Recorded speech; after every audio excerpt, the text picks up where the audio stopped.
Well, it's not unbelievable because we knew all of this was coming. How about a 7.9 earthquake right on the India-Pakistan border when India and Pakistan are, well, perhaps on the cusp of a war with one another? And as with the India-Pakistan border,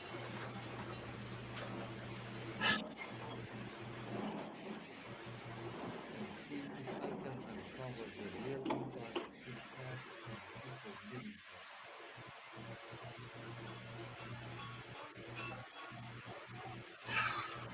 A devastating 7.9 magnitude earthquake struck the India-Pakistan border, leaving a trail of destruction in its wake. Well, The epicenter of the quake was located in a remote ridgeline, you can read the subtitles if you can. I can't granting charities increase the rescue volume workers anymore access than it to is, but safety. look at this destruction. Okay, all right. Well, The earthquake hit on a critical hit, catching residents off guard. many casualties reported. Families were torn apart, and loved ones were left searching for each other in the aftermath. The eagles were rushed to hospitals, which were also affected by the earthquake, working tirelessly to locate survivors trapped under the debris. One remarkable story. The link is in the chat.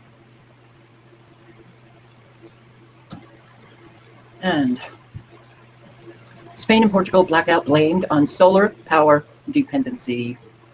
Is this the final conclusion of what took place? Electricity experts point to dangers of grid instability when renewables dominate output. Solar panels, and they're announcing, well, they've been doing it, but announcing that they're going to be geoengineering the sky to block the sun? Really? Oh man. Well, I'll throw in the link if you want to read all about it, but it's, let's just say government officials aren't doing a very good job. Army plans for a potential parade on Trump's birthday, calling for 6,600. What a number! Soldiers. Yeah. So it's going to be a military parade on Trump's birthday. And don't they do that in North Korea?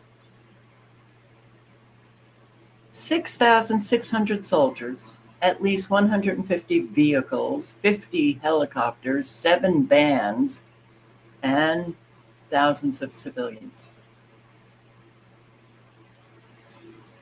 Yeah. So, how much is this going to cost? A whole lot for Trump's birthday. What a sick world we're living in with very sick people, and so many people are hurting. But hey,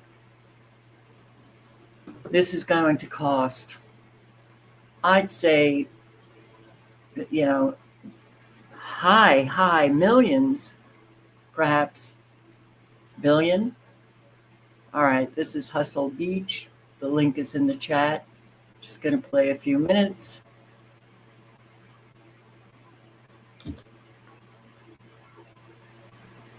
Yeah, oh man. And we just sit here and watch our own demise. Isn't that weird? My biggest concern is the stratospheric aerosol injections that are continuously peppered on us every day. Is there a question? Yes. How do we stop it? Well, let me show you how he responded to this. That is not happening in my agency. You know, we don't do that. It's done, we think, by DARPA. Folks, I don't know what's more concerning. The fact that we don't know what's exactly behind those chemtrails, or the fact that DARPA is the most likely culprit here. I'm going to do everything in my power to stop it. We're bringing on somebody who's going to think only about that. find out who's doing it and holding them accountable. I mean, let's be very clear. HAARP and DARPA have been accused of messing with the atmosphere for decades now. A couple questions here about HAARP, the High Frequency Active Auroral Research Program. This is located up in Alaska. It's currently funded by the Air Force Research Lab. It was formerly funded by the Office of Naval Research. One of the prime customers is DARPA, which is currently running experiments at the facilities. We've gotten great value out of HAARP in the past. We took it over from the Navy and managed it and actually did a number of experiment campaigns up there.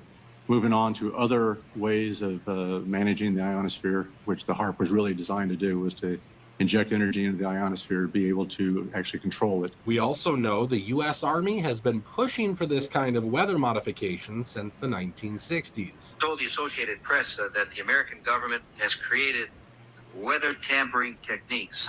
Would you explain what you were trying to say? What I was trying to say is exactly what I said.